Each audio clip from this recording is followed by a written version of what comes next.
Baba Saheb doctor Bhimrao Ambedkar अमर रहे, अमर रहे, अमर रहे। मानव श्री कांसीराम साहब अमर रहे, अमर रहे, अमर रहे। मानव श्री कांसीराम साहब अमर रहे, अमर रहे, अमर रहे। बहन कुमारी मायावती जी जिंदाबाद, जिंदाबाद, जिंदाबाद। बहन कुमारी मायावती जी जिंदाबाद, जिंदाबाद, जिंदाबाद। बहुजन समाज पार्टी जिंदाबाद, जिंदाबाद, जिंदाबाद। बहुजन समाज पार्टी जिंदाबाद, जिंदाबाद, जिंदाबाद। माननीय आकाश आनंद जी जिंदाबाद, जिंदाबाद, जिंदाबाद। माननीय आकाश आनंद जी जिंदाबाद, जिंदाबाद, जिंदाबाद। माननीय आकाश आनंद जी संघर्ष करो, हम आपके साथ हैं। बीएसपी की क्या पहचान, नीला झंडा हाथी निशान, बीएसपी की क्या पहचान, नीला झंडा हाथी निशान। बाबा साहब डॉक्टर भीमराव अंबेडकर अमर रहे, अमर रहे, अमर रहे। बाबा साहब डॉक्टर भीमराव अंबेडकर अमर रहे, अमर रहे, अमर रहे। मानव श्री कांसीराम साहब अमर रहे, अमर रहे, अमर रहे। मानव श्री कांसीराम साहब अमर रहे, अमर रहे, अमर रहे। बहन कुमारी मायावती जी जिंदाबाद, जिंदाबाद, जिंदाबाद। बहन कुमारी मायावती जी जिंदाबाद, जिंदाबाद, जिंदाबाद। बहुजन समाज पार्टी जिंदाबाद, जिंदाबाद, जिंदाबाद। बहुजन समाज पार्टी जिंदाबाद, जिंदाबाद, जिंदाबाद। माननीय आकाश आनंद जी जिंदाबाद, जिंदाबाद, जिंदाबाद। माननीय आकाश आनंद जी जिंदाबाद, जिंदाबाद, जिंदाबाद। माननीय आकाश आनंद जी संघर्ष करो, हम आपके साथ हैं। माननीय आकाश आनंद जी संघर्ष करो, हम आपके साथ हैं। बीएसपी की क्या पहचान, नीला झंडा हाथी निशान, बीएसपी की क्या पहचान, नीला झंडा हाथी निशान। बाबा साहब डॉक्टर भीमराव अंबेडकर अमर अमर रहे, रहे, अमर रहे। बाबा साहब डॉक्टर भीमराव अंबेडकर अमर रहे, अमर रहे, अमर रहे। बाबा साहब डॉक्टर भीमराव अंबेडकर अमर रहे, अमर रहे, अमर रहे। मानव श्री कांसीराम साहब अमर रहे, अमर रहे, अमर रहे। मानव श्री कांसीराम साहब अमर रहे, अमर रहे, अमर रहे। बहन कुमारी मायावती जी जिंदाबाद, जिंदाबाद, जिंदाबाद। बहन कुमारी मायावती जी जिंदाबाद, जिंदाबाद, जिंदाबाद। बहुजन समाज पार्टी जिंदाबाद, जिंदाबाद, जिंदाबाद। माननीय आकाश आनंद जी जिंदाबाद, जिंदाबाद, जिंदाबाद। माननीय आकाश आनंद जी जिंदाबाद, जिंदाबाद, जिंदाबाद। माननीय आकाश आनंद जी जिंदाबाद, जिंदाबाद, माननीय जिंदाबाद। आकाश आनंद जी संघर्ष करो, हम आपके साथ हैं। माननीय आकाश आनंद जी संघर्ष करो, हम आपके साथ हैं। बीएसपी की क्या पहचान, नीला झंडा हाथी निशान, बीएसपी की क्या पहचान, नीला झंडा हाथी निशान। बाबा साहब डॉक्टर भीमराव अंबेडकर अमर रहे, अमर रहे, अमर रहे। बाबा साहब डॉक्टर भीमराव अंबेडकर अमर रहे, अमर रहे, अमर रहे। मानव श्री कांसीराम साहब अमर रहे, अमर रहे, अमर रहे। मानव श्री कांसीराम साहब अमर रहे, अमर रहे, अमर रहे। बहन कुमारी मायावती जी जिंदाबाद, जिंदाबाद, जिंदाबाद। बहन कुमारी मायावती जी जिंदाबाद, जिंदाबाद,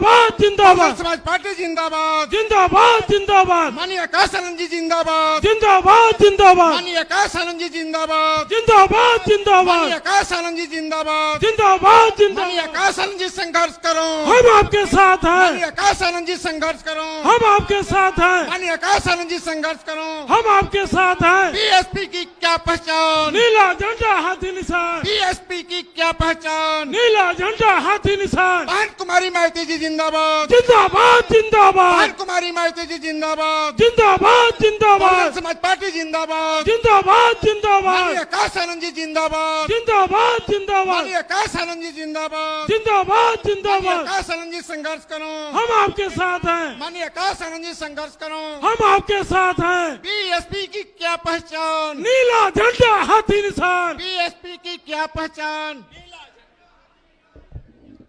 साथियों, जिनके इंतजार में हम लोग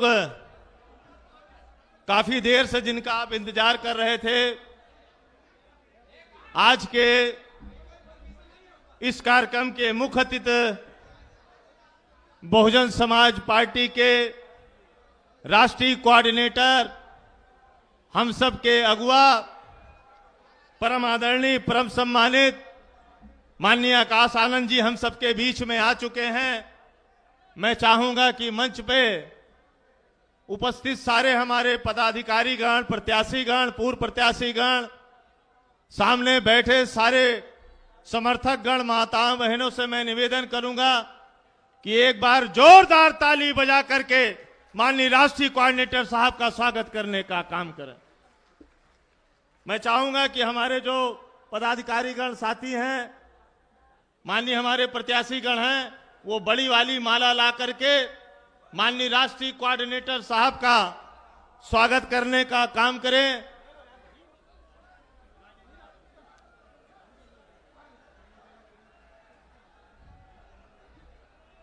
बाबा साहब अमर रहे, माननीय आकाश आनंद जी जिंदाबाद, माननीय आकाश आनंद जी जिंदाबाद। माननीय बहन कुमारी मायावती जी जिंदाबाद। माननीय बहन कुमारी मायावती जी जिंदाबाद। माननीय आकाश आनंद जी जिंदाबाद। माननीय आकाश आनंद जी जिंदाबाद। माननीय आकाश आनंद जी जिंदाबाद। अब मैं चाहूंगा कि आदरणीय प्रदेश अध्यक्ष जी बूके दे करके माननीय राष्ट्रीय कोऑर्डिनेटर साहब का स्वागत करें।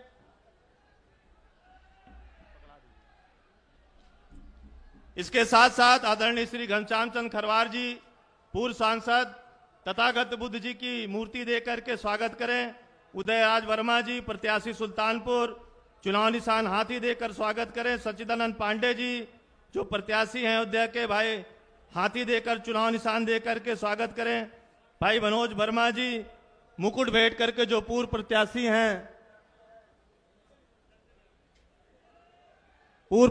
हैं, विधानसभा टांडा के, भाई मनोज वर्मा जी मुकुट भेंट करके स्वागत करने का काम करें।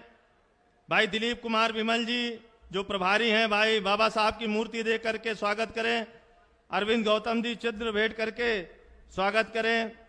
संगम गौतम जी तथागत गौतम बुद्ध की मूर्ति देकर स्वागत करें। जितेंद्र पाल जी हाथी जो चुनाव निशान है हमारा आपका, उसको देकर के स्वागत करें। प्रदीप भारती जी तथागत भगवान गौतम बुद्ध की मूर्ति देकर के स्वागत करें। श्री निजर सिंह जी तथागत भगवान गौतम बुद्ध की फोटो देकर स्वागत करें। महेश राजभर जी राजा सुहेल देव राजभर जी की मूर्ति देकर के स्वागत करने का काम करें। प्रीति बौद्ध जी और रविराज बौद्ध जी भी आप भी प्रतिमा देकर के स्वागत करने का काम करें। राम गोपाल जी आपसे भी निवेदन है कि आप भी प्रतीक चिन्ह देकर के स्वागत करें। साथियों, अब मैं विलंब न करते हुए मैं निवेदन करूंगा मंच पे जो हमारे जिम्मेदार साथी हैं वो जल्दी जल्दी माननीय मुख्य अतिथि जी का स्वागत करके अपने अपने स्थान को ग्रहण कर लें। भाई आप पीछे बैठ जाओ, सब लोग बैठ जाओ।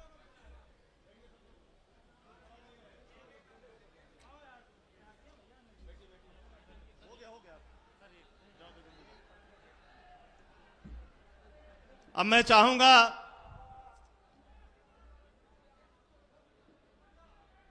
हटे तो प्रदेश अध्यक्ष जी।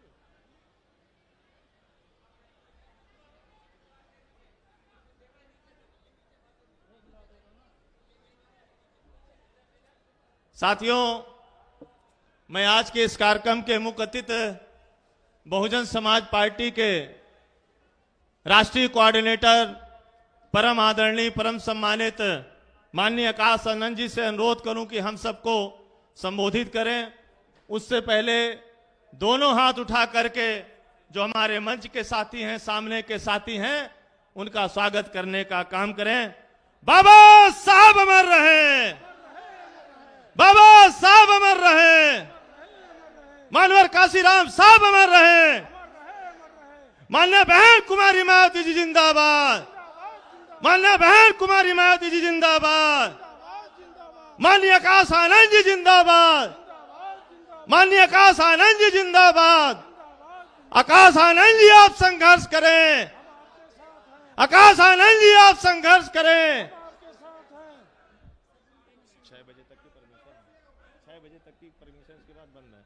अब मैं बड़े ही अदब से गुजारिश करूंगा आज के इस कार्यक्रम के मुख्य अतिथि बहुजन समाज पार्टी के राष्ट्रीय कोऑर्डिनेटर परम आदरणीय परम सम्मानित आदरणीय आकाश आनंद जी आए और हम सबको संबोधित करने का कष्ट करें। आदरणीय आकाश आनंद जी।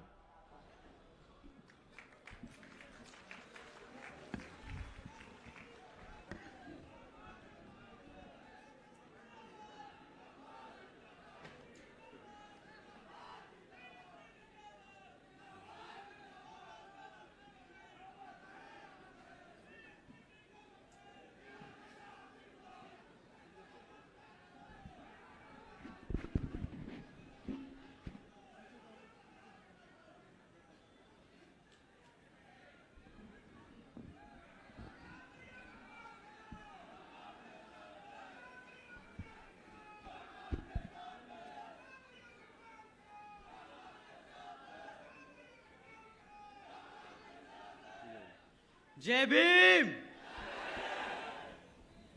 साथियों, यहाँ आप सब जो आज इतनी देर से हम सबका इंतजार कर रहे हैं, पहले तो मैं आप सभी को तहे दिल से धन्यवाद करता हूं।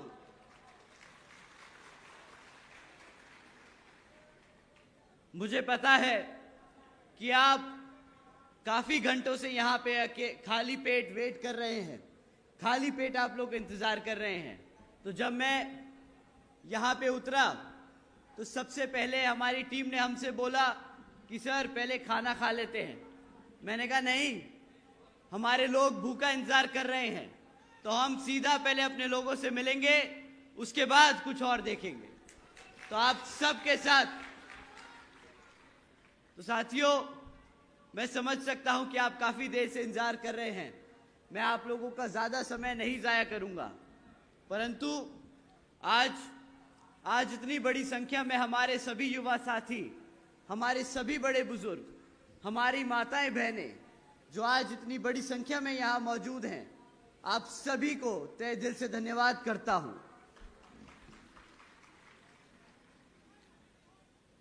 साथियों, सबसे पहले मैं हमारे सभी संतों, गुरुओं, महापुरुषों को, जिसमें खासकर महात्मा ज्योतिबा फूले, छत्रपति शाहू जी महाराज, नारायण गुरु, पेरियार रामा स्वामी जी, बाबा साहब डॉक्टर भीमराव अंबेडकर जी एवं मान्यवर साहब श्री काशीराम जी को नमन करता हूं।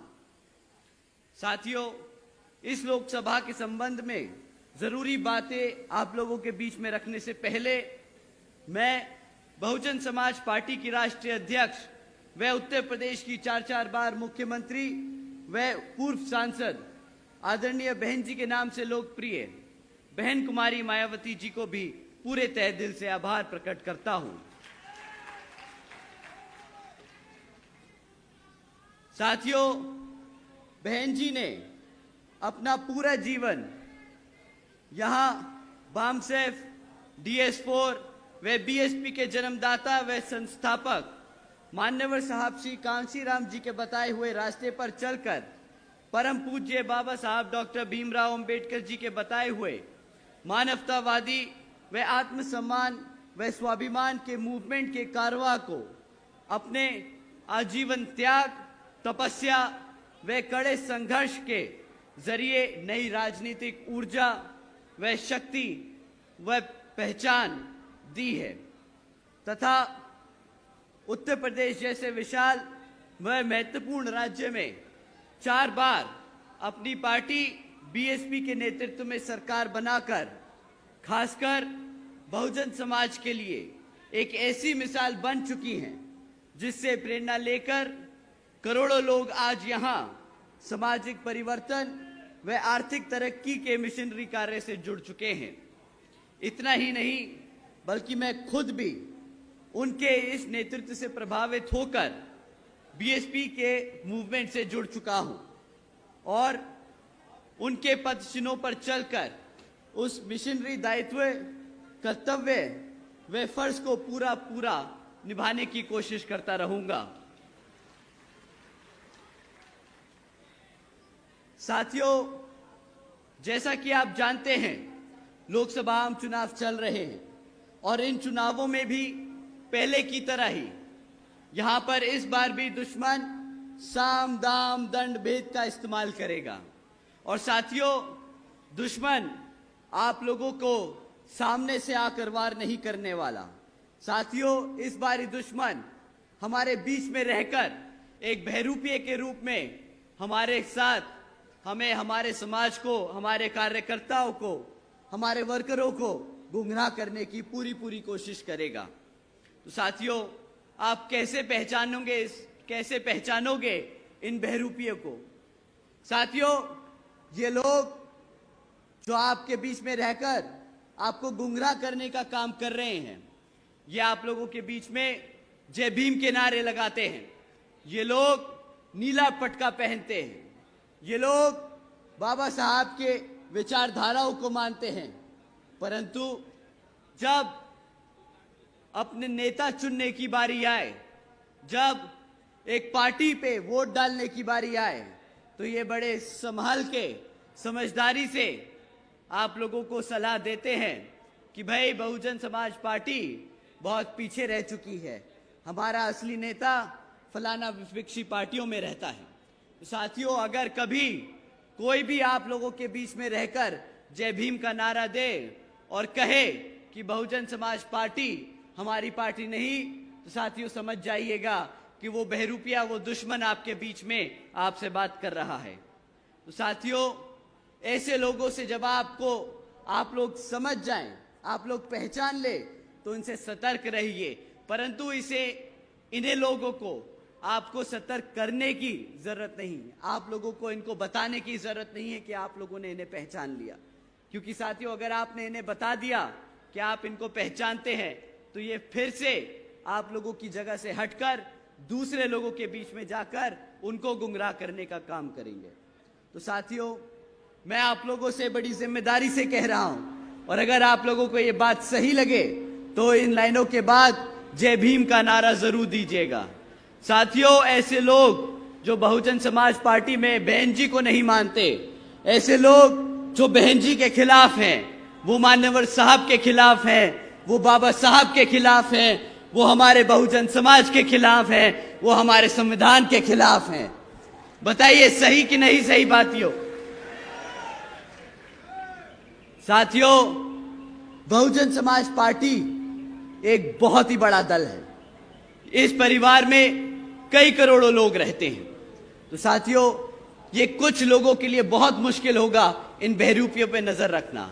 ये हम सबको मिलकर काम करना होगा। तो आप लोगों के साथ साथ खासकर मैं हमारे युवा साथियों से दरखास्त करूंगा कि आप लोगों को खास तौर से ऐसे लोगों से सतर्क रहना है। साथियों, जैसा कि आप जानते हैं, पिछले कुछ सालों में ये दुश्मन पार्टियां हमारी पार्टी पे किस्म किस्म के आरोप लगाती आई है।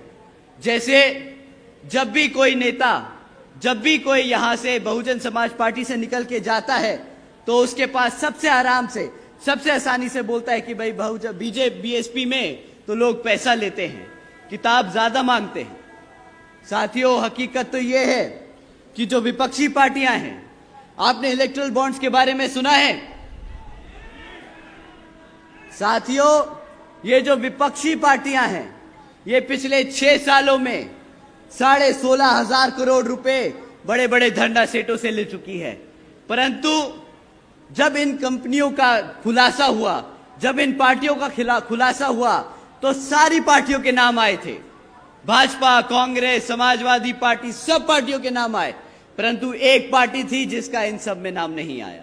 आप जानते हैं कौन सी वो राष्ट्रीय पार्टी है जिसने किसी भी धरना सेठ से 1 रुपया नहीं लिया?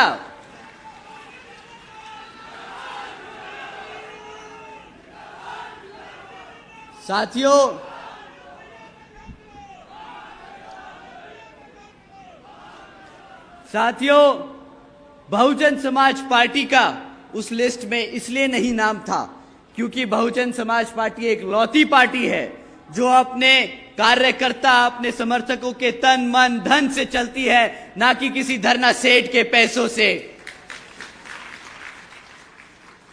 साथियों, बीएसपी केवल यहां उत्तर प्रदेश में नहीं बल्कि पूरे देश में बड़े बड़े पूंजीपतियों और धरना सेठों के सहारे से नहीं, बल्कि अपने लोगों, अपने समर्थकों, अपने कार्यकर्ताओं के तन मन और धन के सहयोग से चलती आई है और यहां पर चुनाव लड़ती आई है।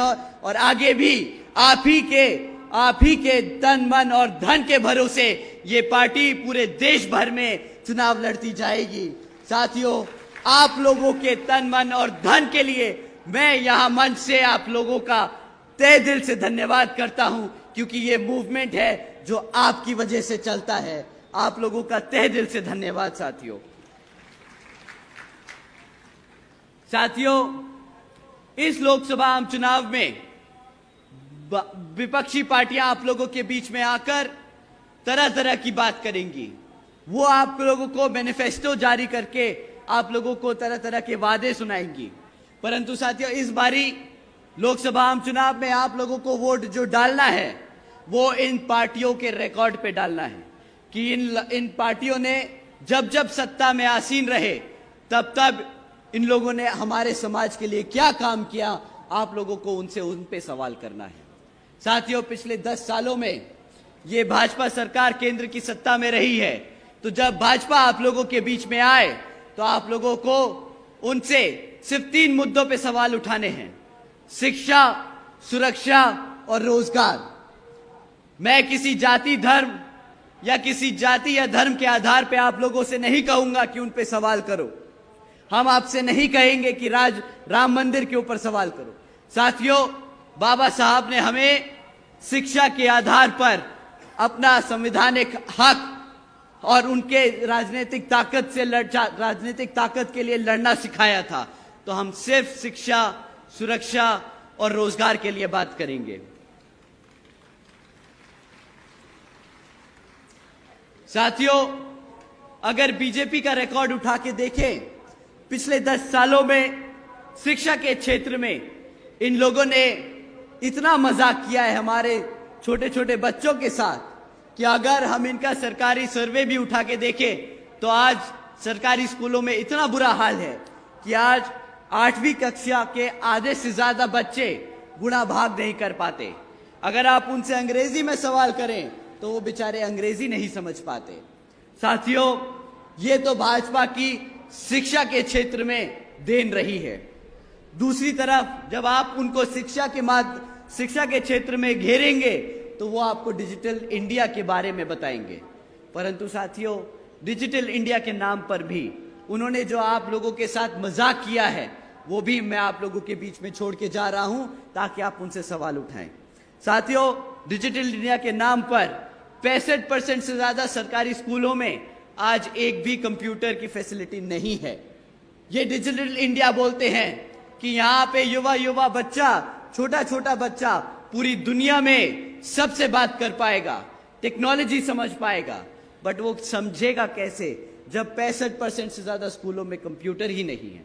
तो साथियों, ये बहुत अच्छे पॉलिसी, बहुत अच्छे नारे देना जानते हैं, ये मार्केटिंग बहुत अच्छी करना जानते हैं, पर जब आप जमीनी स्तर पे इनके काम नापोगे तो पता चलेगा कि इन लोगों ने बातें बहुत बड़ी करी, काम के नाम पर 0 बटा लड्डू देके गए हैं, 0 बटा लड्डू देके गए हैं।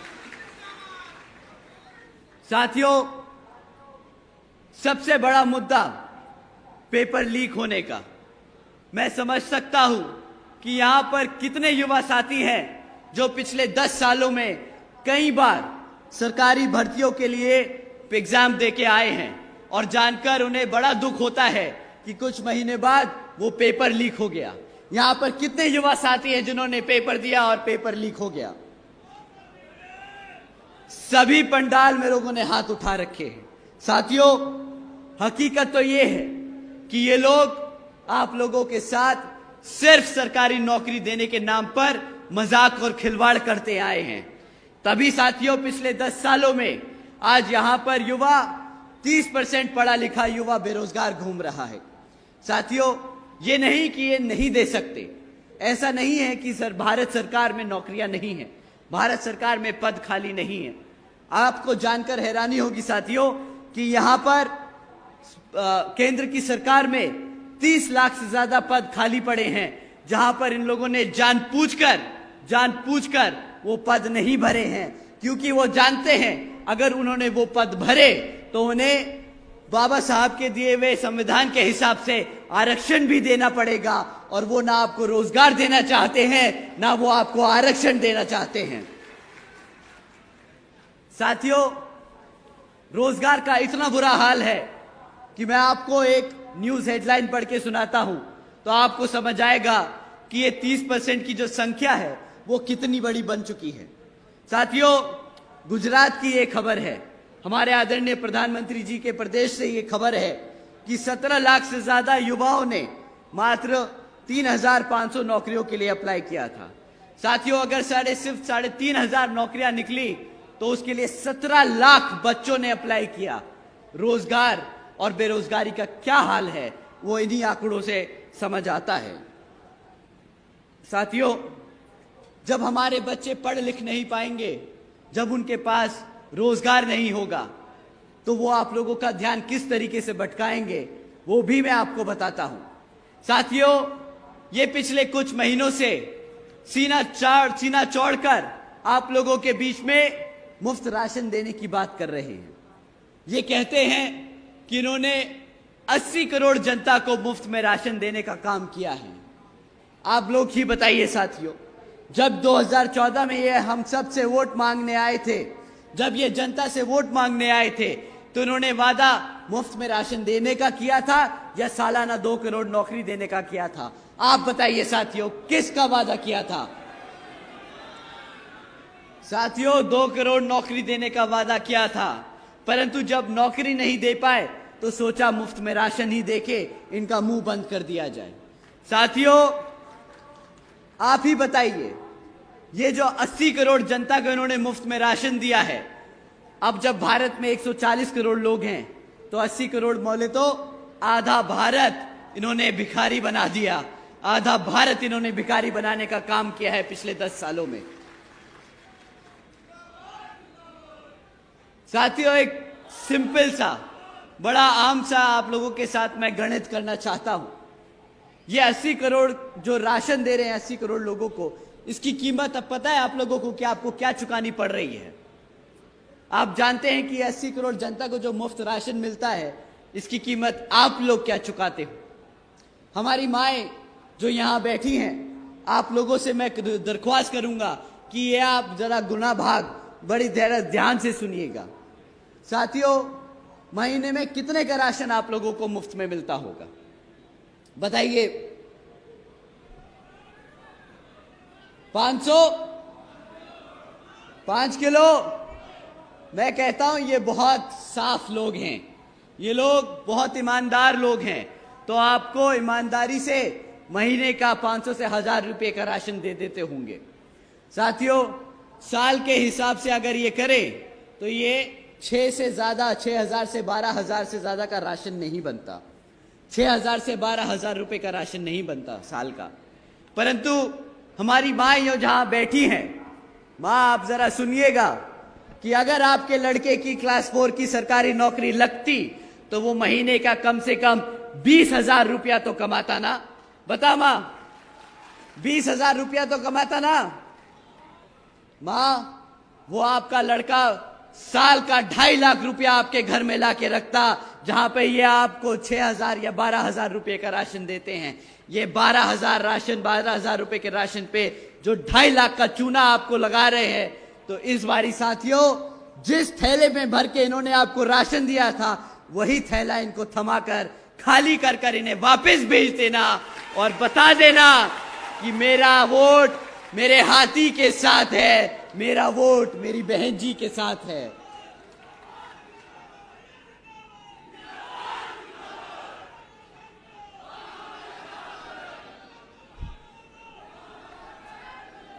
साथियों, इन लोगों ने महंगाई का भी बहुत बड़ा मुद्दा उठाया था 2014 में, परंतु जब आप इन लोगों की मीटिंगें और इनकी रैलियां और इनके भाषण सुनते हैं, तो ना इनको रोजगार याद आता है, ना इनको शिक्षा याद आती है, ना इनको अब महंगाई याद आ रही है।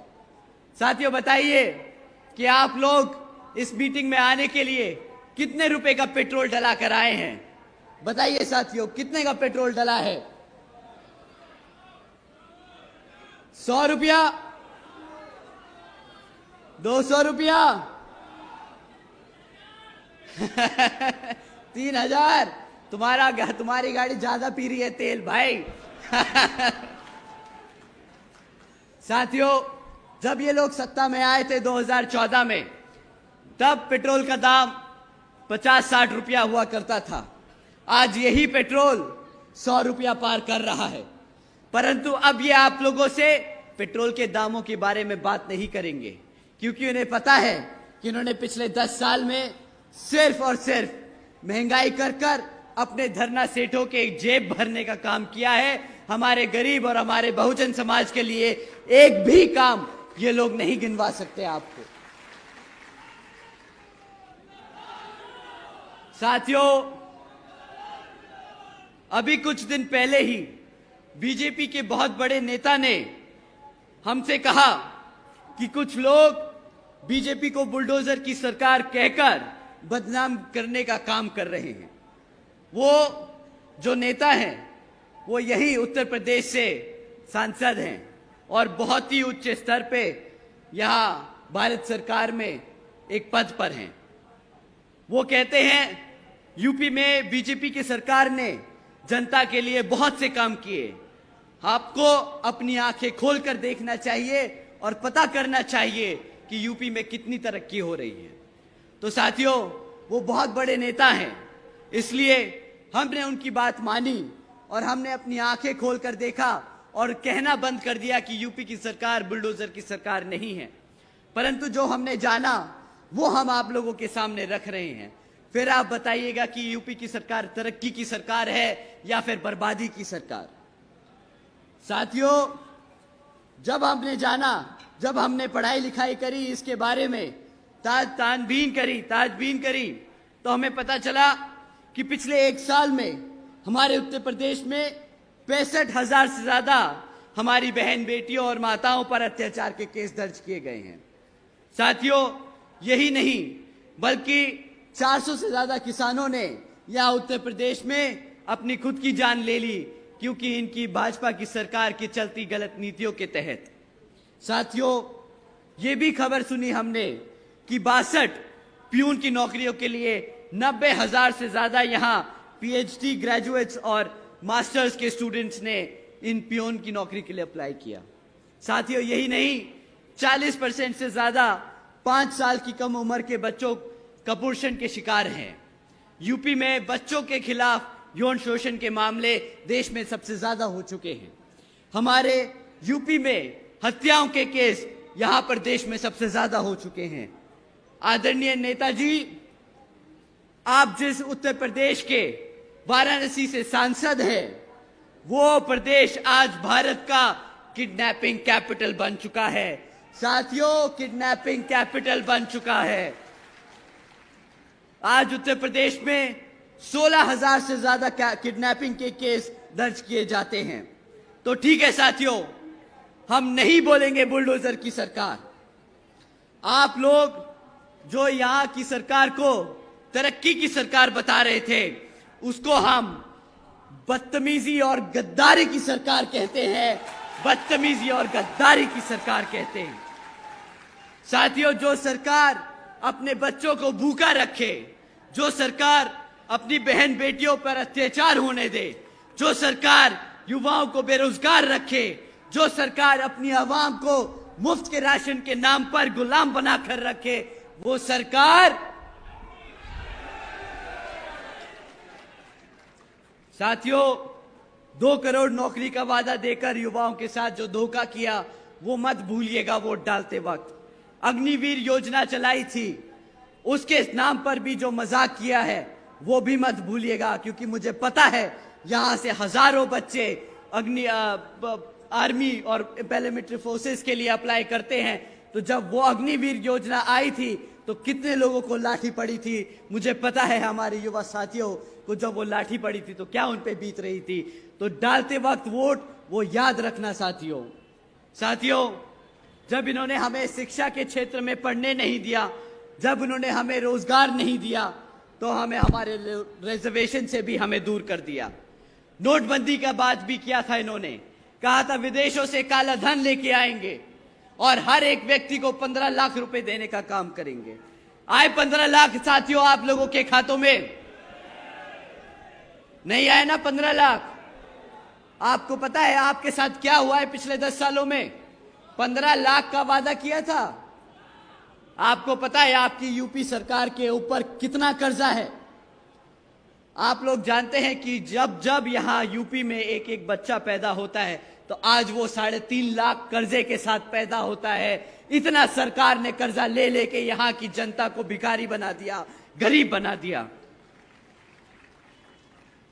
तो साथियों, इन लोगों से सवाल करना, साल के 12,000 रुपए के बदले 2.5 लाख का चूना, 2 करोड़ नौकरियों के नाम पर डंडे मारना और महंगाई के नाम पर सब्सिडी देना, हमें नहीं चाहिए ऐसी भारत की सरकार। ये कोई विकसित भारत नहीं, ये कोई विकसित भारत नहीं साथियों। इसी क्रम में समाजवादी पार्टी भी आप लोगों के बीच में आकर आपसे वोट मांगने का काम करेगी। परंतु साथियों, ये वो पार्टी है जिस समाज ने इनको एक तरफा वोट डाला था 2022 में। आप जानते हैं किस समाज की बात कर रहा हूं मैं? आप जानते हैं किस समाज की बात कर रहा हूं मैं?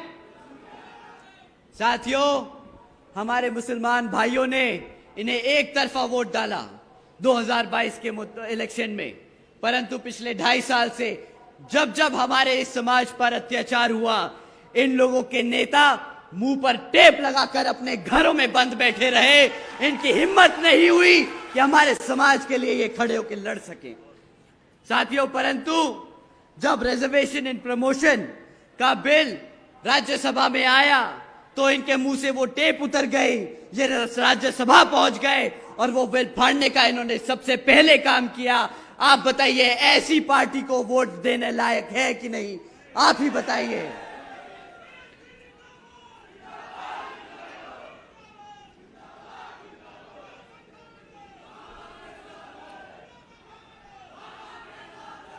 साथियों, जो समाजवादी पार्टी अपने आप को ओबीसी समाज से कहती है, वही समाजवादी पार्टी अपने ओबीसी समाज के रिजर्वेशन के खिलाफ राज्यसभा में बिल फाड़ने का काम करती है। इन लोगों को वोट डालना मतलब अपने समाज से गद्दारी करने बराबर होगा। साथियों, इनको वोट डालना बिल्कुल नहीं।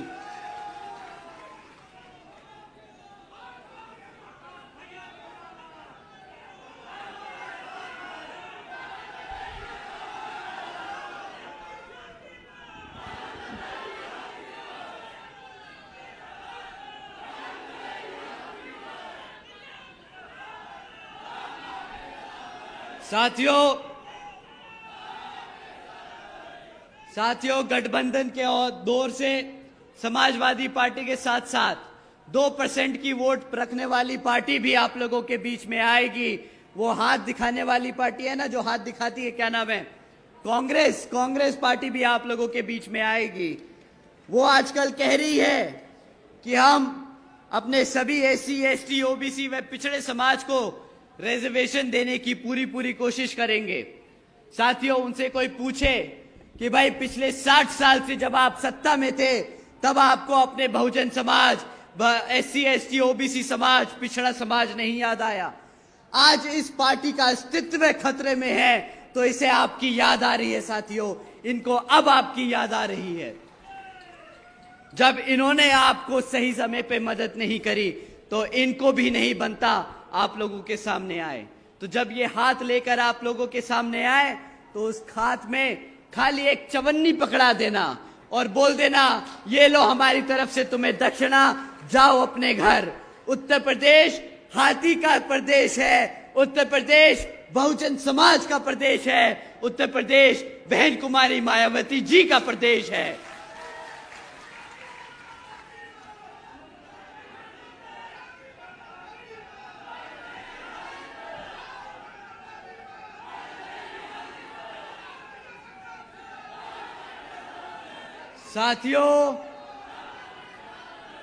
साथियों, बहुजन समाज पार्टी एक लौती पार्टी है जिसने हर समाज को सम्मान देने का काम किया है।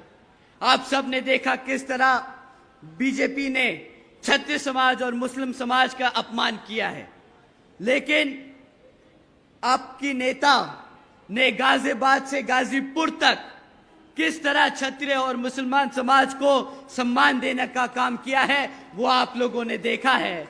आप लोगों ने देखा है किस तरह हमने किस किस समाज से यहाँ पर प्रत्याशी उतारने का काम किया। साथियों, अगर मैं इनकी विफलताएं गिनाने बैठूंगा तो शाम की जगह कल सुबह हो जाएगी, परंतु इनकी गिनती नहीं खत्म होगी। मैं आपसे बहन जी के कामों के बारे में बात करना चाहूंगा।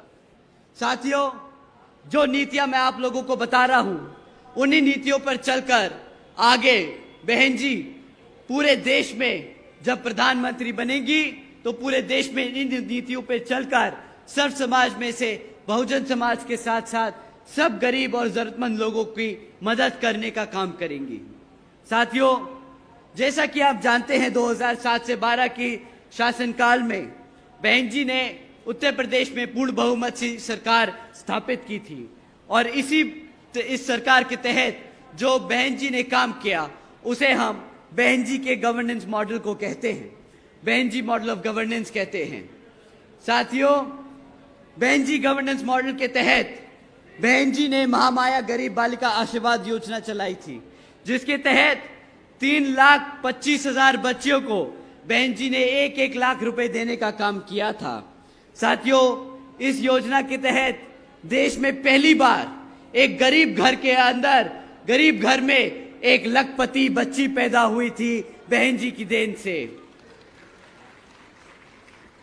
साथियों, बहन जी ने इसी क्रम में सावित्रीबाई फुले बालिका आशीर्वाद योजना चलाई थी, जिसके तहत 7 लाख से ज्यादा बच्चियों को 12वीं तक की शिक्षा फ्री करने की बहन जी ने सुविधा दी थी। साथियों, आप जानते हैं बहन जी ने शिक्षा मुफ्त में दी थी, राशन नहीं, क्योंकि बाबा साहब कहते थे कि शिक्षा वो शेरनी का दूध है, जो पिएगा वो दहाड़ेगा। तो साथियों, बहन जी ने इस योजना के तहत प्रदेश की हर एक बच्ची को शेरनी बनाने का काम किया, ताकि जब वो पढ़ लिख कर बढ़े तो वो इस प्रदेश में नहीं पूरे देश में दहाड़े, पूरे देश में दहाड़े। साथियों, इतना ही नहीं बल्कि बहन जी ने महामाया आवास योजना भी चलाई थी, जिसके तहत सभी SC, ST, OBC व आदिवासी समाज के साथ साथ सभी गरीब समाज के लोगों को अपना खुद का घर देने का काम किया था। साथियों, बहन जी ने इस योजना के तहत 12,500 करोड़ अपने सभी जरूरतमंद लोगों को खर्चा कर उनको खुद का घर देने का काम किया। साथियों, इतना ही नहीं, बहन जी ने सभी सरकारी कृषि व संबंधित सरकार के दौरान सभी कृषि एवं संबंधित कार्यों में मिनिमम वेजेस को 55 रुपए से बढ़ाकर 100 रुपया प्रतिदिन कर दिया था।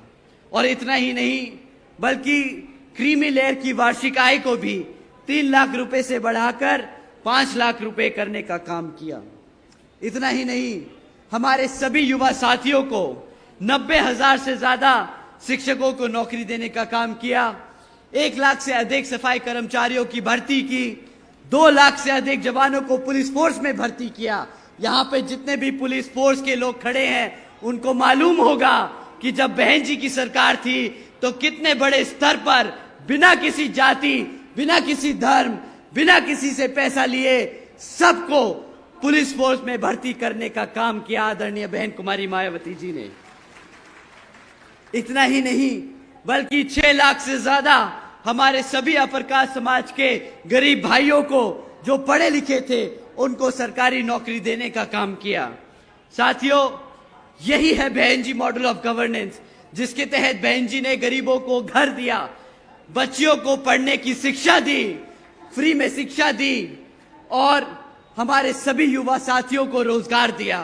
तो साथियों, आपको ऐसी सरकार चाहिए जो आपको मुफ्त में राशन दे, आपको शिक्षा से दूर रखे, आपको रोजगार से दूर रखे, या आपको बहन जी जैसी सरकार चाहिए? आप ही बताइए, हाथ उठाकर बताइए आपको किस तरह की सरकार चाहिए।